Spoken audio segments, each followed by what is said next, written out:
Both parents died from fever that winter. A lonely rancher opened his door and his heart to their children. The knock comes at sunset. 3 sharp raps that cut through 20 years of silence. Frank Morrison sets down his coffee and stares at the door like it might bite him. Nobody comes out here. Nobody ever comes out here. Frank, open up, Sheriff Winters. Frank's stomach drops as he turns the handle. The sheriff stands on his porch with 2 children pressed against his sides, a girl and a boy, both shivering in clothes too thin for the winter wind. Evening, Frank. What's this about? Parents are dead. Fever took them both this morning. Found these 2 hiding in the barn. Frank looks down at the children. The girl stares back with eyes like empty wells. The boy won't look up from his boots. Both have tear tracks cutting through the dirt on their faces. I don't understand. Need someone to take them. You're the closest neighbor. I'm not equipped for children, Jim. Neither was I when my daddy died. The sheriff's words hang in the cold air. Frank's hands shake as he grips the doorframe. The girl watches him with those hollow eyes, measuring him somehow. What are their names? Sarah and Tommy Morrison. Cousins of yours, actually. Their daddy was your brother's boy. Frank's breath catches. Morrison. He'd forgotten there were other Morrisons left in the valley. How old? 12 and 8, Sarah finally speaks, her voice barely a whisper. Are you going to send us away? Frank looks at her thin shoulders, at Tommy's trembling hands. Behind them, the sheriff's cruiser idles in his driveway, exhaust rising like ghosts in the dying light. No! Frank hears himself say. No, I'm not. Good. Sheriff Winters nudges the children forward. Their things are in the car. Not much left after the fire. Fire? Had to burn the cabin. Disease and all. Frank steps aside as Sarah and Tommy cross his threshold. The house feels different immediately, smaller somehow, filled with breathing that isn't his own. I'll check on you folks in a few days, the sheriff says. Already walking away, Frank closes the door and turns to face the children. They stand in his hallway like lost birds, fragile and afraid. His decades of solitude crack open like an eggshell. Frank leads them to the kitchen, their footsteps echoing on hardwood that hasn't heard children's voices in decades. Sarah and Tommy sit at his wooden table like prisoners, hands folded, eyes down. You hungry? Neither child answers. Frank opens the refrigerator, stares at its sparse contents. Eggs, milk, leftover beans. I could make something. Scrambled eggs? Sarah shakes her head. Tommy says nothing. Coffee? No, that's not right. Milk. We're not thirsty. Sarah's voice cuts through the silence like a blade. Frank sits across from them, his chair creaking. The kitchen feels enormous with 3 people in it, yet somehow smaller than when he was alone. He watches Tommy's shoulders shake beneath his thin jacket. You cold, son. Tommy nods, but doesn't speak. Let me get you a blanket. We don't need anything from you. Sarah's eyes flash up, meeting his for the first time. They're green like her mother's must have been, fierce and guarded. Frank's hands rest flat on the table. I know this is hard. You don't know anything. I lost my parents too. A long time ago. Were you 8? Tommy finally speaks, his voice barely audible. I was 15. Then you don't know. Sarah wraps her arm around her brother's shoulders. You were older. You understood things. Frank nods slowly. She's right. 15 and 8 are different countries entirely. What did they tell you? About your folks. Fever. Sarah's jaw tightens. Said they died of fever. You don't believe that? I don't believe anything anymore. The silence settles back over them like dust.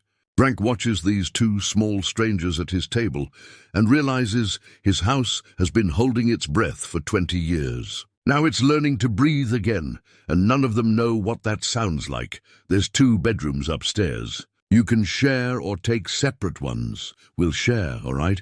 Tommy looks up at Frank for the first time. Are you our family now?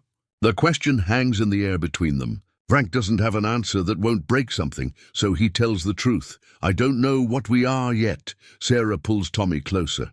We're survivors. That's what we are, Frank nods. Maybe that's enough to start with. 3 days in, Frank learns Tommy won't sleep with the bedroom door closed. He finds the boy standing in the hallway at midnight, staring at the shut door like it might swallow him whole. Can't breathe with it closed. All right, we'll leave it open. Promise? Promise! Sarah appears behind Tommy, her hair tangled from sleep. He's always been that way. Even before. Frank nods and walks back to his room, leaving both doors wide open. The house breathes differently now, air moving freely between rooms that had been sealed for years. Sarah checks the front door lock twice every night. Frank watches her from the kitchen, the way she turns the deadbolt left then right, testing the handle afterward. Why do you do that? Make sure it's really locked. You don't trust my locks? I don't trust anything anymore, Frank understands. Trust is a luxury these children can't afford, but something else moves through the house now, something that makes Frank's skin crawl. He finds his coffee mug in the living room when he left it in the kitchen. His reading glasses appear on the mantel instead of the side table. Did you move my glasses? No. Sarah's answer comes too quickly. Tommy! I didn't touch anything. The boy's eyes dart to his sister. Frank catches the look, files it away. That night, Frank hears whispers from the children's room. Soft voices, but not Sarah and Tommy. These voices sound older, worn down by years and weather. Sarah? He calls out softly. We're sleeping, but Frank knows the sound of sleep, and this isn't it. These are voices having conversations in a language he can't quite catch. Words that slip away when he tries to focus on them. He finds Tommy standing in the hallway again, staring at nothing. What are you looking at, son? She's crying. Who's crying? The lady in the walls. Frank's blood chills. What lady? But Tommy just shakes his head and walks back to bed. Frank stands alone in the hallway, listening to his house settle around him. For the first time in 20 years, he wishes he weren't alone. Something is wrong here. Something beyond grief and trauma. Something that followed these children home. Frank finds Sarah in the kitchen at 3 a.m, sitting on the floor with her ear pressed to the basement door. What are you doing? Listening. To what? She's calling me. Frank's stomach drops. Who's calling you? Mama, she's down there. She's scared. Frank kneels beside Sarah, his knees cracking on the cold linoleum. He listens, but hears only the house settling, the furnace humming in the basement below. Sarah, your mama's gone. No, she's trapped down there. She keeps saying my name. Honey, that's not possible. You think I'm crazy. I think you're hurting. Sarah looks at him with those fierce green eyes. Listen, Frank presses his ear to the door. For a moment there's nothing. Then faint as breath he hears it. A woman's voice, muffled and distant, calling Sarah's name. Jesus Christ, you hear her. Frank pulls back from the door, his hands shaking. That's not your mother. How do you know?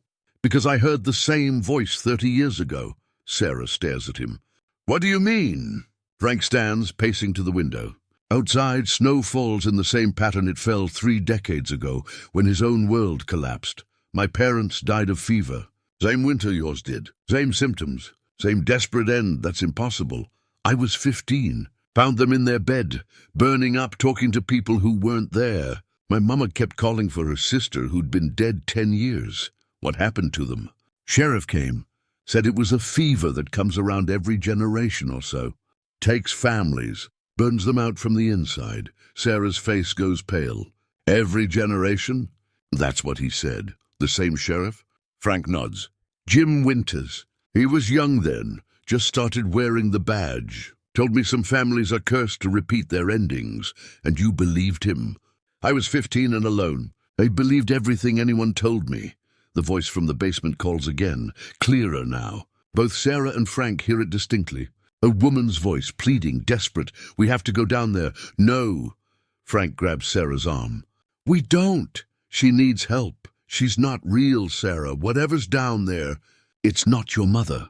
But Sarah is already reaching for the basement door handle, and Frank knows with terrible certainty that some doors, once opened, can never be closed again.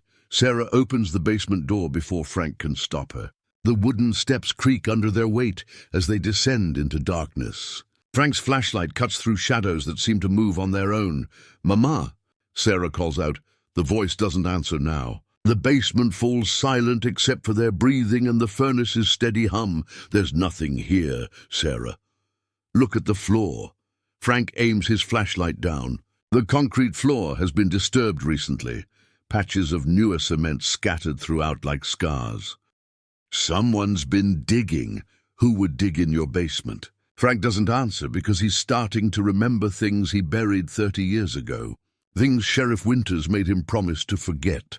Sarah kneels beside one of the cement patches, running her fingers along its edges. This is fresh, maybe a month old. How do you know that? My daddy taught me about concrete. Said fresh cement has a different feel. Tommy appears at the top of the stairs. What are you doing down there? Stay upstairs, Tommy. But the boy comes down anyway, drawn by the same magnetic pull that brought Sarah here. His small hands find a loose floorboard near the furnace. Frank, this board moves. Don't touch it. Tommy lifts the board anyway. Underneath, wrapped in yellowed plastic, are photographs and documents. Sarah grabs them before Frank can react. These are pictures of my parents. Sarah, don't. They're not sick in these photos. Look at them. She holds up a picture of her parents tied to chairs, terror in their eyes. This was taken the night they died. Frank's world tilts sideways. That's not possible. There's more. Tommy pulls out official papers, death certificates with falsified information, and correspondence between Sheriff Winters and someone named Morrison. Frank's own last name. You're Morrison too, Sarah says, realization dawning. You're involved in this. I didn't know. These letters have your signature. Frank stares at documents he doesn't remember signing. Letters that authorize the disposal of bodies, payments for silence. His own handwriting condemns him. Every 30 years, Sarah reads from a typed report. Ritual cleansing of bloodlines. Necessary for community preservation. I don't remember any of this, but you signed it. You helped them kill my parents. No, and the other families. The Hendersons in 94, the Clearys in 64, all of them during the worst winters. Frank backs against the basement wall as the truth crashes over him. He's not Sarah and Tommy's savior. He's their parents' executioner. Frank and the children are still in the basement when the front door opens upstairs.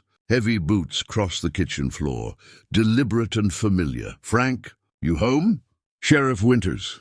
Frank's blood turns to ice as Sarah clutches the damning photographs to her chest.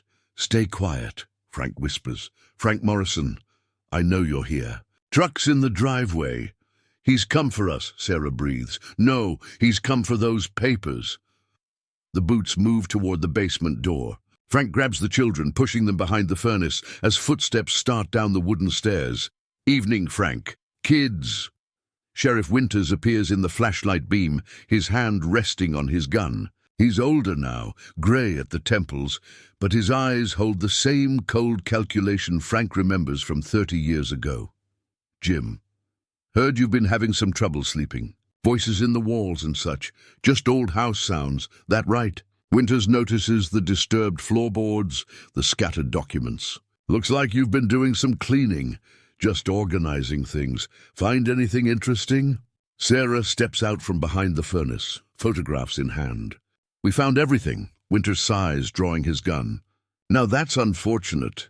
These children didn't do anything wrong. They're witnesses now, Frank. You know the rules. What rules? I don't remember agreeing to murder children. You agreed 30 years ago. Your signature's on the contracts, just like your daddy before you and his daddy before him. Frank's memories flood back in pieces. The meetings in the sheriff's office, the discussions about bloodline purity, the signatures he gave while grief-mad and desperate for answers about his parents' death. I was 15. I didn't understand. Understanding wasn't required. Compliance was, I won't let you hurt them. You don't have a choice, Frank. They've seen too much. Tommy emerges from the shadows, clutching a rusty piece of rebar. You killed our parents. Boy, I've been killing parents for 40 years. It's community service. Not anymore. Frank lunges for the sheriff's gun hand as Sarah screams. The two men crash into the concrete wall, wrestling for control of the weapon. The gun fires into the ceiling, raining down plaster and dust. Run! Frank shouts to the children, but Sarah doesn't run. She swings a shovel at Winter's head, connecting with a sickening crack. The sheriff drops, blood pooling beneath his skull. Frank stares at the still body, then at Sarah, who stands over their tormentor with fierce determination. Now what do we do? They bury Sheriff Winters in the old well behind the barn, the same well where Frank's father disposed of evidence decades before. The three of them work in silence, shoveling dirt over corruption that runs deeper than any grave. "Is it finished?" Tommy asks. "It's finished," Frank says. Sarah wipes her hands on her jeans.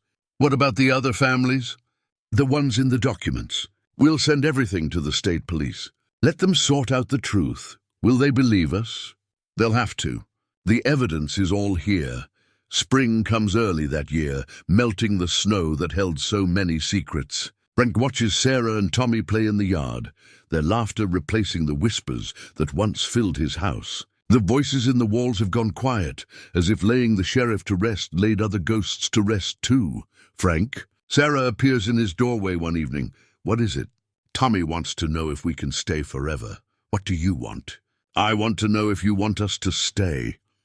Frank looks at this fierce girl who saved his life and her brothers, who taught him that families aren't born but built through blood and choice and the courage to protect what matters. "I want you to stay." "Good, because we're not going anywhere."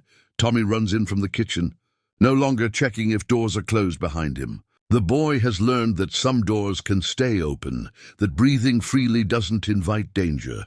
"Frank, can we plant a garden this spring?" "Don't see why not. Sarah says we should grow vegetables." "I want flowers too.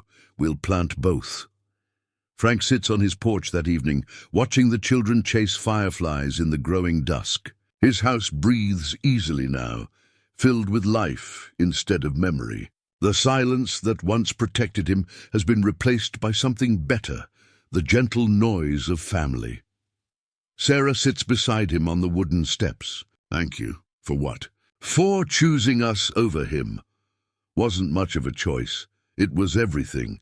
Frank nods, understanding finally that some choices define not just who we are, but who we become.